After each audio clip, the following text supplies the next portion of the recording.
কানা বিমা তা'মালুনা খবীরা।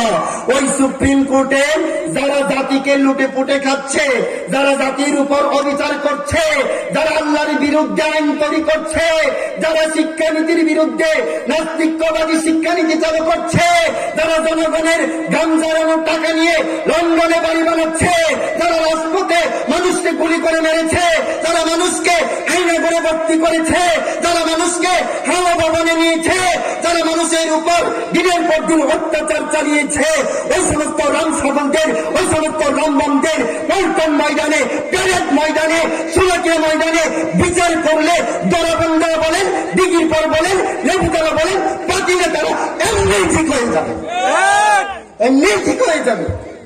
সাহস তো পাচ্ছে তারা, ওই তারা ছুটে যাওয়ার কারণে এরা সাহস পাচ্ছে। আমি জাতির কাছে উদাত্ত আহ্বান জানাই, আমরা কি চাই সমাজের উপর সুবিচার হোক, সেটা ধনী হোক গরিব হোক, সাদা হোক কালো হোক, দিনমজুর হোক আর ব্যারিস্টার হোক, যেই অন্যায় করে তারই বিচার হবে, এটা কি আমরা চাই? কথা বলেন, চাই? যদি কষ্ট স্বীকার করতে হয় এই সমস্ত রাঘব বোয়ালদের বীজটা ভেঙে দেওয়ার জন্য আমরা কি ইমানি শক্তিতে বলিয়ান হয়ে দাঁড়াতে পারবো? ইনশাআল্লাহ। প্রিয় উপস্থিতি, কোর্ট থেকে কিভাবে অবিচার চলছে? ইসলাম বলছে মানুষ অপরাধ করলে, এই কথা বলেন,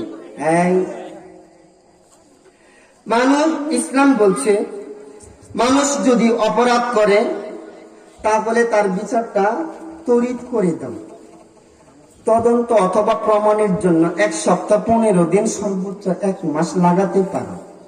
কিন্তু অন্যায় করলাম না, ধরে নিয়ে থানার মধ্যে নিয়ে কোরআন দিয়ে আর বুখারি দিয়ে বলে জিহাদি বই সহ ধরা পড়ছে।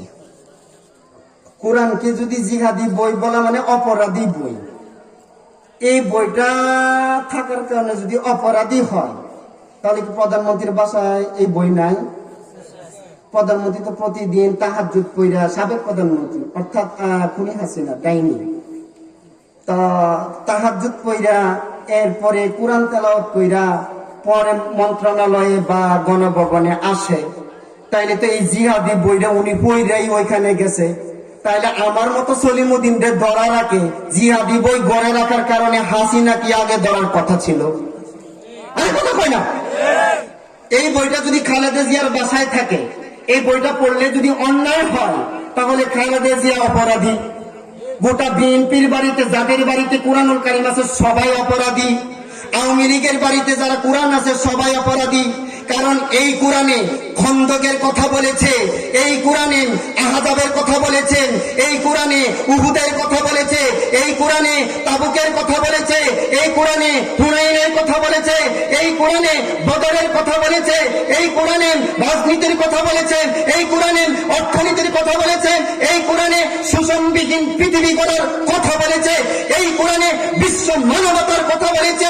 এই কোরআন থাকলে যদি বিশেষ করে জামাত শিবির জঙ্গি হয়, বিশেষ করে তালেবান যদি জঙ্গি হয়, বিশেষ করে হেফাজত ইসলাম যদি জঙ্গি হয়, তোমরা কোন দিনের, তোমরা বিএনপির অপরাধী, তোমরা আওয়ামী লীগের অপরাধী। বিচার করতে হলে সর্ব জায়গায় করতে হবে, শুধু ক্ষেত্রে এক জায়গায় করলে চলবে না। কতক্ষণ ঠিক কিনা?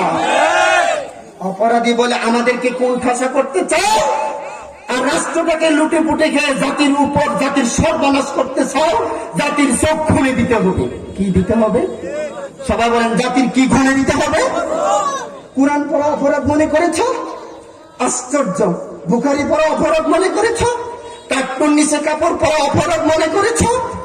মেয়েদের সাথে কথা না বলাটা অন্যায় মনে করেছ? কোন জাহিলিয়াতের বিধান জাতির উপর চাপাতে চাচ্ছ? আফাহুকমাল জাহিলিয়াতি ইয়াবগুন ওয়া মান আহসানু মিনাল্লাহি হুকমান লিকাউমিন ইউকিনুন। সূরা মায়েদার 50 নম্বর আয়াত। তোমরা কি জাহিলিয়াতের বিধিবিধানের দিকে দৌড়াচ্ছ? আফাহুকমাল জাহিলিয়াতি ইয়াবগুন, জাহিলিয়াতের বিধানের দিকে দৌড়াচ্ছ। ওয়া মান আহসানু হুকমান লিকাউমিন ইউকিনুন। এই কথা বলিও না।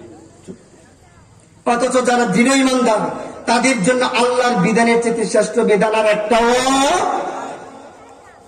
একটা মানুষ অপরাধ করার পরে বিচার করে দাও, না তা করতো না। মনের দিগারদি নিয়ে উপরে ইলেকট্রিক শক দিবে, প্লাস দিয়ে নখ তোলার চেষ্টা চালাবে, পায়ের উপরে বুট জুতা দিয়ে চাপা দিবে, জ্বলন্ত দিয়াশলাই শরীরে টিপ দিয়া ধরবে। এই অবস্থায় সে যেটা না করছে, বাপ যদি আব্দুর রহিম হয়, হ্যাঁ ভুলে আব্দুল করিম বলতে দ্বিধাবোধ করবে না। হে যদি খেয়েও থাকে তো বলবে খাই নাই। কথা কোন ঠিক কিনা? এই অবস্থায় জবানবন্দি নিয়া একটা নির্দোষীকে দোষী কইরা 10 বছর জেল খাটাইয়া তার ক্যারিয়ারের জীবন ধ্বংস কইরা এক নাটকীয় সাম্রাজ্য চালাচ্ছে, এটা কি ইসলাম সাপোর্ট করে? তাহলে যে পুলিশ বাবাজি এই কাজ করে, যে চৌকিদার বাবাজি তার বাড়িতে নিয়ে তুলে, আর যেখানে এই কাজগুলি করে, এইগুলি কি ইনসাফ না জাহিলিয়াত? এইগুলির বিরুদ্ধে কথা বললে মাহফিল আসবে না 144 জারি হবে? এই কথাগুলি বাদ দিয়া আওয়ামী লীগের কাছেও ভালো থাকি, এই কথাগুলি বাদ দিয়া বিএনপির কাছেও ভালো থাকি, এই কথাগুলি বাদ দিয়া সমাজের দলীয়দের কাছেও ভালো থাকি। এই ভালো থাকলে তো ব্যবসায় এমনি জমজমা। কথা কোন ঠিক কিনা? আরে বলো বুকটান দিয়ে আওয়ামী লীগের বিরুদ্ধে কথা বলে দেখো, বিএনপির বিরুদ্ধে কথা বলে দেখো, আল্লাহর আইনের বিরুদ্ধে কথা বলে দেখো, জিহাদ নিয়ে কথা বলে দেখো। তোমার প্রতিষ্ঠান থাকে কতক্ষণ, তোমার বুকের পাতা থাকে কতক্ষণ? কথা কোন ঠিক কিনা? জাতিকে ধোঁকা দিবে মানে? জাতিকে ধোঁকা দিবে মানে? তুমি ইমাম সাহেব, তুমি জুমার দিন জনতার সামনে থাকো, তুমি ইমাম সাহেব, তুমি ঈদগাহে, তুমি জনতার সামনে থাকো, আওয়ামী লীগ বিএনপি পিছনে থাকে।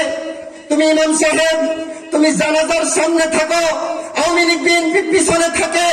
তোমার হাত ছাড়া আকিকা হবে না, তোমার ছাড়া জনগণের বিয়ে হবে না, তোমার ছাড়া তার গোসল হবে না, তোমার ছাড়া তার কাফন হবে না, তোমার ছাড়া দাফন হবে না, তোমার ছাড়া তারা চলতে পারবে না।